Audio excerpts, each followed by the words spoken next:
We will now begin the regular press conference by Foreign Minister Motegi. Please go ahead, Minister. The floor is yours.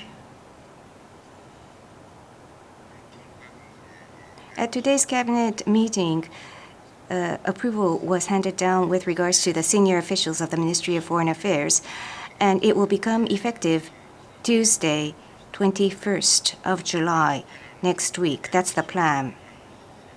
With regards to the appointment of senior officials at the Ministry of Foreign Affairs, various issues were studied and decisions had been handed down, but there were two focal points.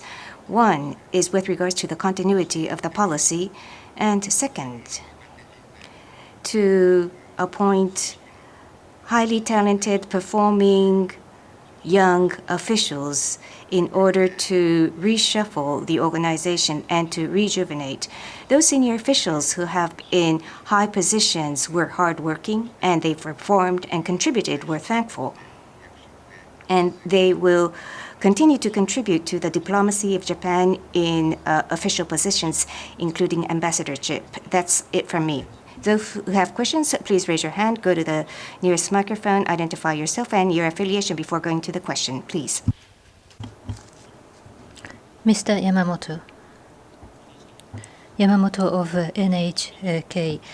This was commented in the last week's press conference, and if I may again, and this is about EU Parliament resolution related to the Hague Convention related to Japan. In the other conference, there are cases that are subject to the convention and those that are not, that the cases must be divided. For those that fall under the Hague Convention, Japan insists that appropriate countermeasures have been taken, but EU says that Japan is not complying with international rule.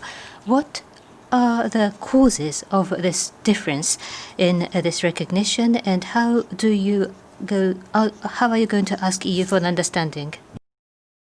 First of all, to review the facts, and if you look at the numbers, you will understand that our assertions are factual and correct. On cases that will fall under the Hague Convention, based upon the convention, we have been providing assistance regarding the return of children that have been taken away to Japan, back to EU member states. And so far, for 26 cases, the government of Japan has handed down23 to provide assistance. On worldwide basis, 123 cases on worldwide basis where the government has provided assistance, 26 cases of which are by the Japanese government. And of them, for 11 cases, the children have been actually returned. It's only 43 cases where the children have been actually returned on global basis. So we account for a quarter of those cases. And the Japanese government has been on several occasions been explaining to the EU and the EU member states regarding measures, including the amendment of the law for the implementation of the convention that strengthened the effectiveness of execution of the order to return the child, which took place in April this year. Despite these facts, the European Parliament adopted this resolution, and I fail to understand the basis of the allegation of the European Parliament. But we have been providing consistent and appropriate response through the consultation and cooperation with the central authority of the EU member states and other countries to implement this convention and to deal with cases under the convention. Then another point, with regards to cases of abduction within Japan that would not fall under the convention, EU is requesting Japan to even respond to such cases, and they touch upon the necessity of legal amendment for joint parental rights, and that would be under the jurisdiction of the Ministry of Justice. But what do you think is the necessary system to deal with those cases? Indeed, this is a case considered by the Ministry of Justice, so the Ministry of Justice should respond. Next question, please. Abe-san. Abe of Yomiuri Shimbun, a newspaper. My question is about the press release by Secretary Pompeo, United States, that China's claim about the South China Sea is totally unlawful. So far, U.S. has maintained the neutral position when it comes to territorial claim. What do you think about this position and the government's view? In short, I think this is a representation of the commitment of the United States. We welcome and support such commitment of the United States. The most recent announcement of the United States comes in the midst of elevated tension with regards to regional security and represents the unwavering commitment of the United States for regional peace and stability. The government of Japan has constantly supported and asserted the importance of rule of law and application of peaceful means rather than force or intimidation. And based upon UNCLOS, we've taken the position that arbitration award is final and that the parties to the dispute would be legally bound to the arbitrary award ruling. So they have to abide by the arbitration award ruling, and we've been asserting such position. We will continue to collaborate with the United States and in the international community to protect free and open seas. Next question, Kato-san, please. Kato of Nihon Keizai Newspaper Company. One question on border measures.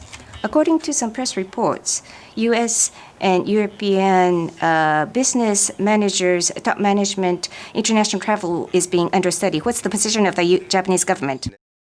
As the first phase, 4 countries, regarding 4 countries, for business persons or persons necessary for business exchanges, person-to-person cross-border movements, consultation have been initiated. In particular, Vietnam and Thailand, consultations have significantly advanced, according to my observation. On top of that, going forward, looking at how the infections are prevented by making it compatible with health management, how to further reopen person-to-person cross-border movement. This is an extremely important issue for us, where infection is about to be controlled phase by phase. We will think about it at the same time that the situation of infection in the country and focusing on the person in order to recover a Japanese economy, which is an urgent matter.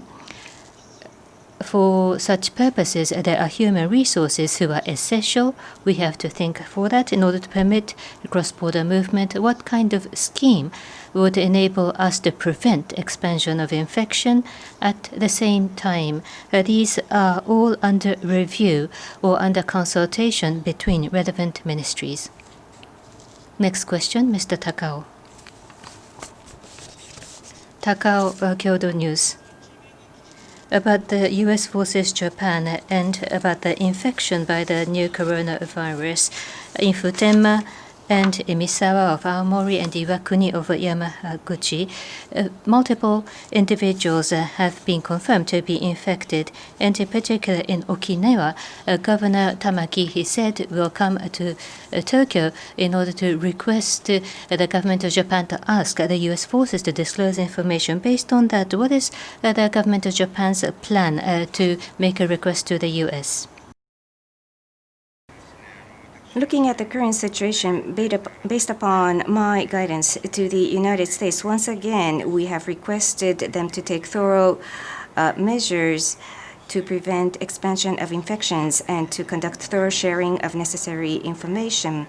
Including the sharing of information, there is collaboration with U.S. forces in Japan, and we will continue to have such collaboration and respond appropriately. Are there any other questions? If not, this is the end of the press conference. Thank you very much.